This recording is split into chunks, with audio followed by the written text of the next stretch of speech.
おはようございます。近鉄の五十鈴川駅に来ています。大阪からお伊勢参りの旅は先日伊勢神宮の方に参拝しまして終了したんですけれども、今日はその番外編としまして朝間ヶ岳金剛證寺の方に登りたいと思います。金剛證寺は伊勢神宮の奥の院と言われていまして、江戸時代のお伊勢参りの人たちも伊勢神宮参拝の後そこに登ったそうです。はい、それでは行ってきます。朝間ヶ岳は伊勢神宮の鬼門を守る霊山として古くから信仰を集めてきました。その山上にある金剛證寺は神宮の奥の院とも呼ばれる特別な存在です。江戸時代、多くの参拝者は伊勢神宮にお参りした後、朝間ヶ岳に登り、金剛證寺を参拝して旅を締めくくりました。伊勢音頭にも、お伊勢参れば朝間をかけよ、朝間かけねば肩参りと歌われるように、朝間ヶ岳への参拝は、お伊勢参りに欠かせない大切な工程だったのです。今回は、かつて多くの参拝者が歩いたその古道をたどり、朝間ヶ岳と金剛證寺を訪ねます。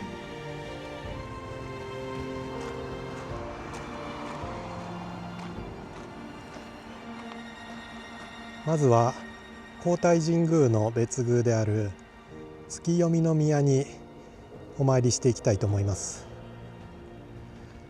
はい、こちらは参拝するのは初めてです。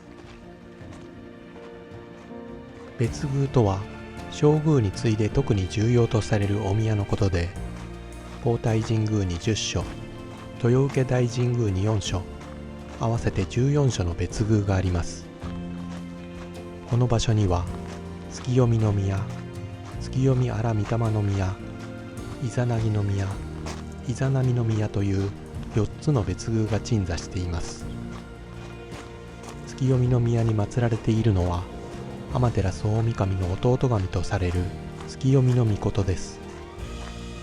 月を読むという名の通り、月の満ち欠けを教え、暦を司る神として古くから信仰されてきました。月読宮から順にお参りください。1、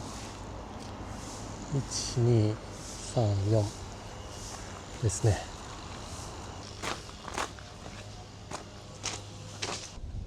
お祓町通りを歩いています。この前伊勢神宮参拝した時はもうここは人でごった返していて歩くのも大変だったんですけれども、今日はまだ朝早いこともあってほとんど人がいません。快適に歩いています。はい、このまままっすぐ行くと内宮の方に行くんですけれども、今日はそこまでは行かずにこの赤福本店のところを左に曲がります。はい、今日は空いてますね。でも奥にいるか。はい、ここを左に曲がって、あれですかね、あの辺の山が朝間ヶ岳ですかね。あそこに登ります。はい、ここに道標があります。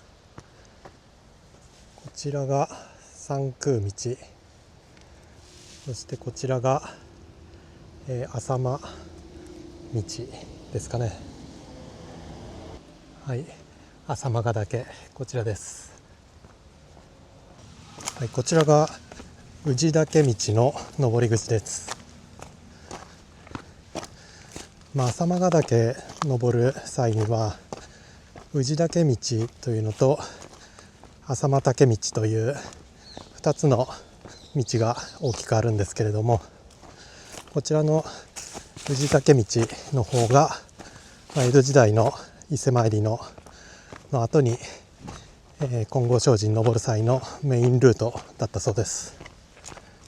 こちらの方が内宮に近いんで、内宮をお参りしてそのままここから登っていったということですね。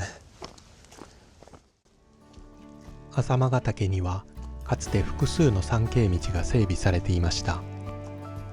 主なものとして宇治から登る宇治岳道、朝間町から登る朝間岳道、鳥羽の片上から登る片上岳道、そして磯部町の五地から登る磯部岳道があります。今回は江戸時代の参詣者が多く利用したメインルートで、比較的なだらかで歩きやすい宇治岳道を登り、金剛證寺を参拝した後、距離は短いものの急な坂が続く朝間岳道を下るコースを歩きます。これらの参詣道には江戸時代に建てられた一町ごとの町石や町石地蔵が数多く残されており、往時の巡礼の面影を今に伝えています。この辺りはよく整備されていて、歩きやすい道が続いています。4町と書いてありますね。436メートル。55分の4って書いてあったから、55町あるということですかね。ここにお地蔵さんがありました。長石地蔵でしょうか。9町のところにトラックが放置されてます。かなり古いですね。これはもうボロボロです。ちょっと展望が開けたところに来ました。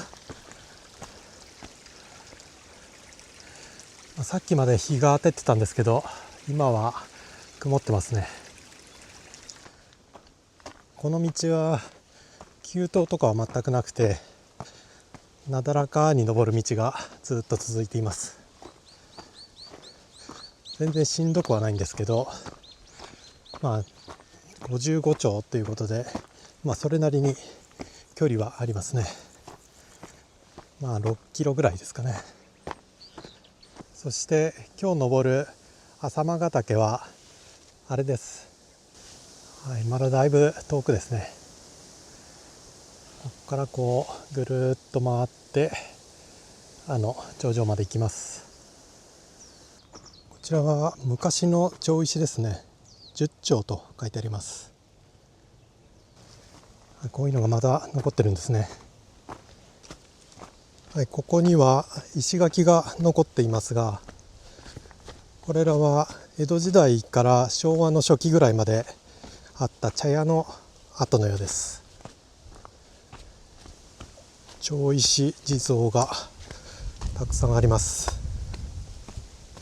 15町、11町、5町ですね。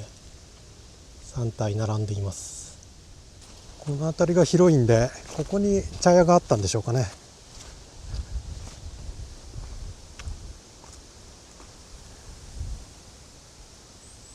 別の登山道から来る道と合流します。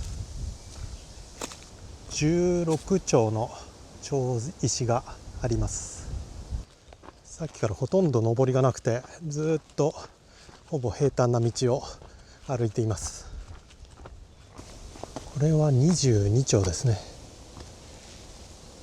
このお地蔵さんは頭の部分が欠けてて、後から追加したみたいですね。両方とも26町です。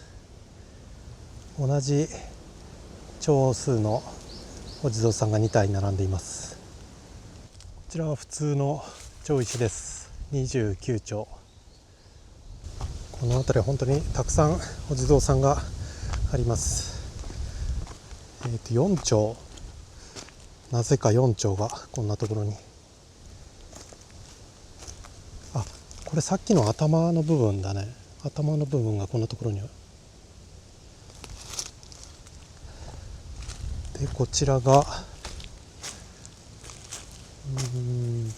からない。じゃあ30町ですね。こちら上が欠けていますが、29町ですかね。19しか見えないですけど、位置的には29ぐらいかなと思います。こちらは31丁です。28丁と31丁です。これは33ですかね。ここに33丁ありました。さっきからひっきりなしにお地蔵さんが、町石地蔵があるんですけれども、順番が結構ぐちゃぐちゃで入れ替わってたりするんで、もうちょっと並び替えるときにそれっぽい場所に置いてくれるといいと思うんですけど、なんであんなにぐちゃぐちゃに並び替えたんでしょうかね。昔の人がやって今はそれをもう並び替えることができずにそのまんまになってるんでしょうけど、33丁、こっちが34丁ですかね。こちら真ん中が35丁です。またここ首から上が欠けていますけど、さっきもそういうのありましたけど、なんでしょうね、首のところが物理的に弱いというか割れやすいんでしょうかね。加工の関係で首を加工するときにちょうどその辺りが強度が弱くなっちゃうんでしょうか。27丁です。ここに来てまた20台が出てきました。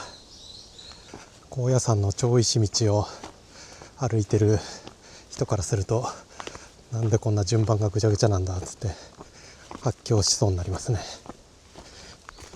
あそこにもあった。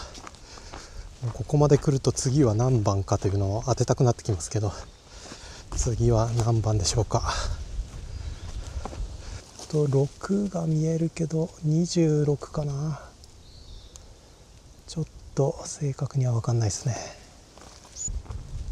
はい、こちらから海が見えます。そこに流れてる川が五十鈴川ですね。方角的には二見浦の方角です。二見沖玉神社がある方ですね。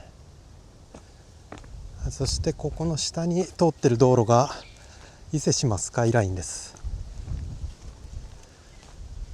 ちらは41と42でしょうか。43丁です。44丁、この辺は順番通り並んでます。45丁、46丁です。その隣には小屋があって井戸がありますね。工房井戸だそうです。この辺りも古そうな石垣がありますけど、昔のやつですかね。最近作られたのかな。こちらが47丁ですかね。家がありますけど、ここは人が住んでるんだろうか。でしょうね、多分。びっくりした、びっくりした、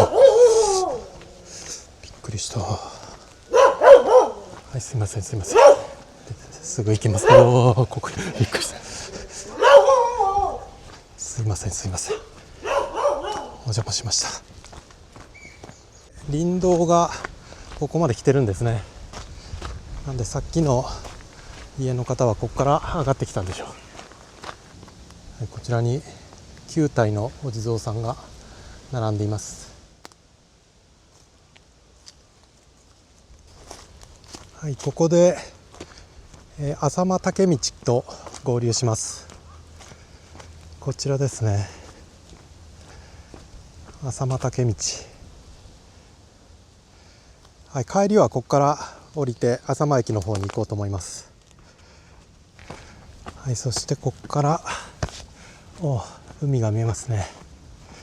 先ほどの二見浦の方面です。はい、こちらに昔旅館があったようです。浅間竹豆腐屋旅館跡と。昭和19年ケーブルカーの廃止とともに寂れ、昭和39年の火災によって焼失したということです。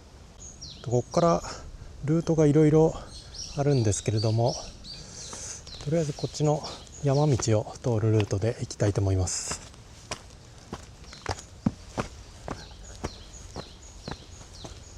藤竹道はほとんどなだらかな登りで急登とかはなかったんですけど、今日初めて本格的な山道を登っています。広いところに出ました。鳥居が見えます。ここが金剛證寺でしょうかね。金剛證寺八大竜王社。なんか地図上では浅間ヶ岳の山頂を過ぎてるぞ。どこだ、この辺のようですが、なんかその山頂、あった、見逃してました。こちらだ。はい、浅間ヶ岳山頂着きました。今ここですね。こちら旧参道って書いてあるから、本来はこう行って仁王門から入って本堂に参拝するっていうのがおそらく正式な参拝ルートかなと思うんですが、遠回りなんでここから直接本堂の方に行きたいと思います。こちらは京塚郡です。お経を収めた経塚ですね。それがこんだけたくさんあります。浅間山の経塚は平安時代末期に経典を経塔に収めて地中に埋めた遺跡です。1959年の伊勢湾台風による倒木整理の際に発見され、その後の調査の結果、43基もの経塚が確認されました。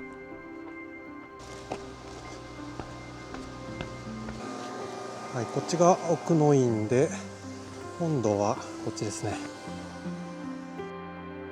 金剛證寺は弘法大師空海が825年に再興したと伝わる古刹です。古くから伊勢神宮の鬼門を守る寺として信仰を集めてきました。本堂の摩尼殿は池田輝政によって1609年に建立され、桃山時代の建築様式を色濃く残しています。はい、こちらが金剛證寺本堂です。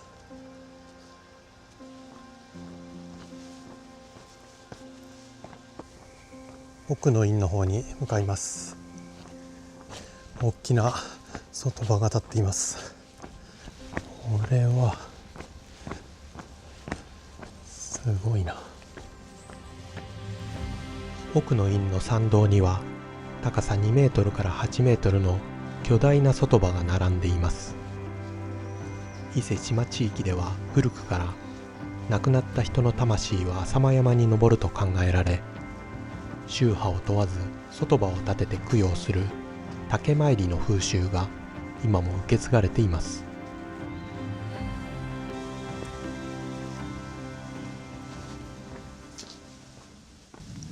外場の大きさによって値段が違います。一番大きいのだと50万って書いてますね。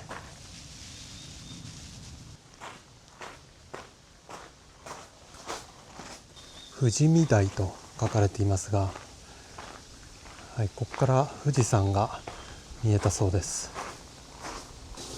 はい、今日はちょっと天気があまりよろしくないので、ガスってるめちゃめちゃガスってる。ちょっと富士山どころか伊勢湾すらまともに見えないですね。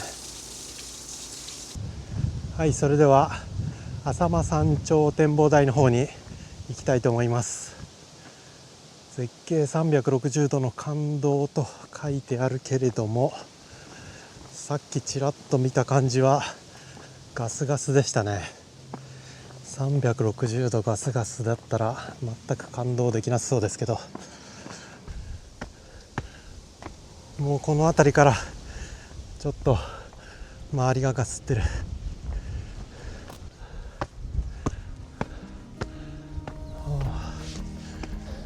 あっちの方がちょっと見える。あれはそうですね、さっき登ってきた伊勢神宮の方ですね、あっち側は。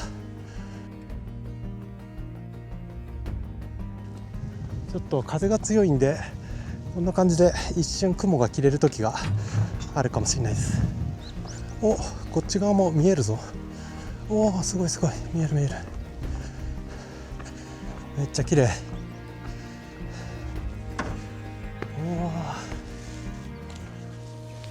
はい、着きました。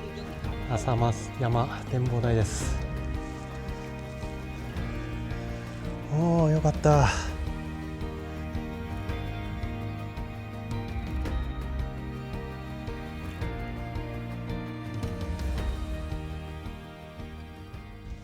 あれがポストか。なんか見たことあるぞこれ。天空のポスト。これどうやって、なんかみんな写真撮ってたけど、どうやって撮るんだっけ。はい、空飛ぶほうき無料貸し出し中。どうやってやるんだこれ。これでジャンプこういう感じ。なんか変だな。これを使うのかな。はい、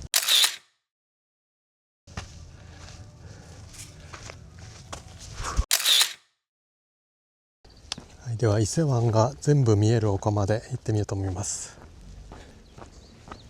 もうここからでも十分全部見えてる気がするんですが、さらに大パノラマが見えるんですかね。ここか、伊勢湾が全部見える丘。おー、すごいな。確かに全部見える。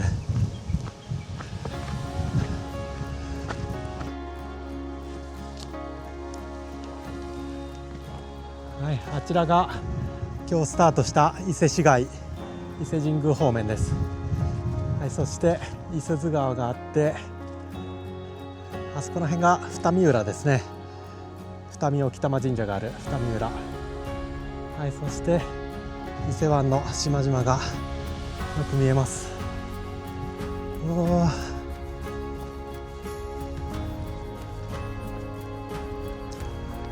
ー、これは絶景。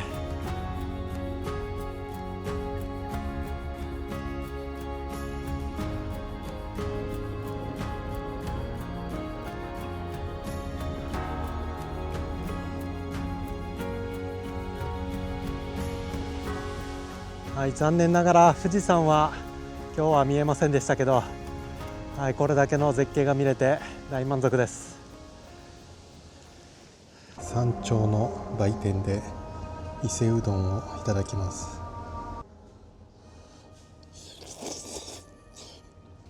はい、こちらの浅間茶屋さんで伊勢うどんをいただきました。結構柔らかい麺と濃いタレがかなり独特なうどんですけれども、来る時はここを降りてきたんですけれども、帰りは先ほどの旧参道を通って行こうと思います。弘法大師が掘ったと伝えられる連間の池には朱色の蓮寿橋が架けられています。この橋は迷いの世界である志願と悟りの世界である彼岸との境界を表しているとされています。お地蔵さんいました。やはりここが本来の参道ですね。ちゃんと町石がここまで続いていました。55町です。はい、こちらも55町ですね。はい、先ほどの浅間岳道と宇治岳道の分岐する地点に戻ってきました。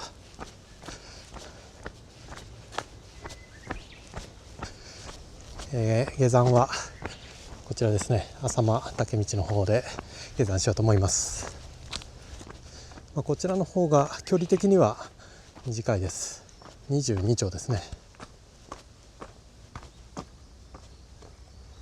こっちも地蔵がそうですね、22って書いてますね。21町がありました。この町石結構新しそうですけど、最近のものなのか昔からあるのか。古いお地蔵さんです。21町。先ほどの宇治竹道と比べるとやはり距離が短い分急ですね。20町、こちらもちゃんと20町です。こちら側は町石地蔵の番号が順番に並んでいるんでいいですね。この橋は昔あったケーブルカーの上を通っています。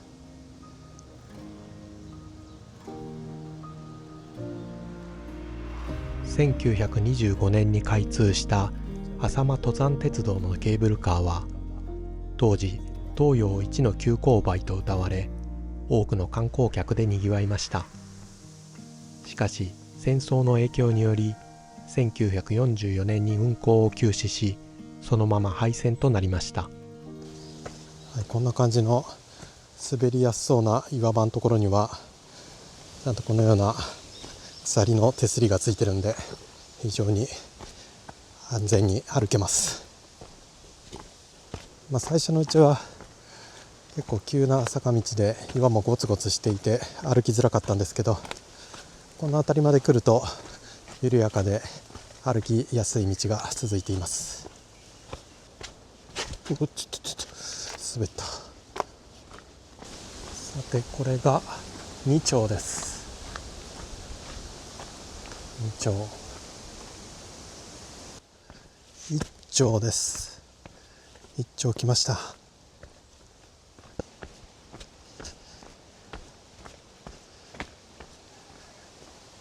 ここから浅間岳道ですかね。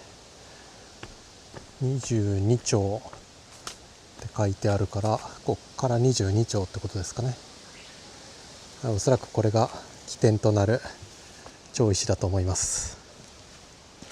で、ここに駐車場がありまして、浅間岳道から登って金剛證寺行きたい人はこの駐車場に止めてから行くのが楽でいいと思います。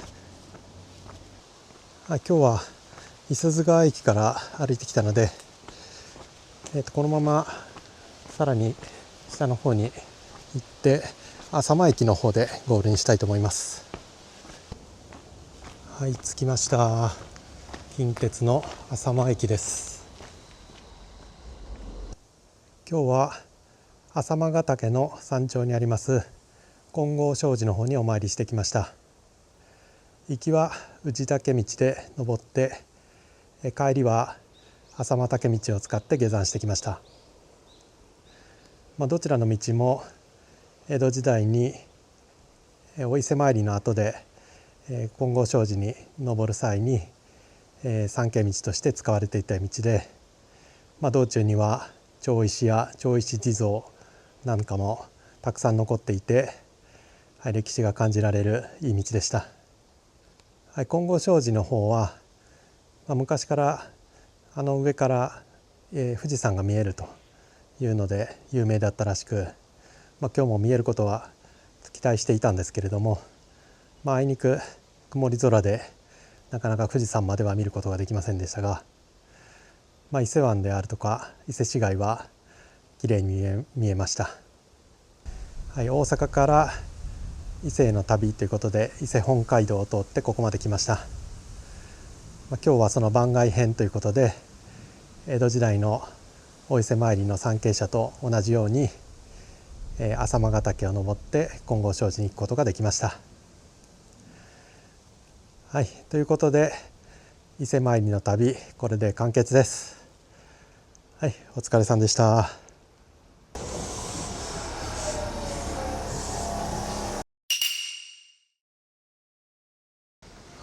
二見沖玉神社にやってきました。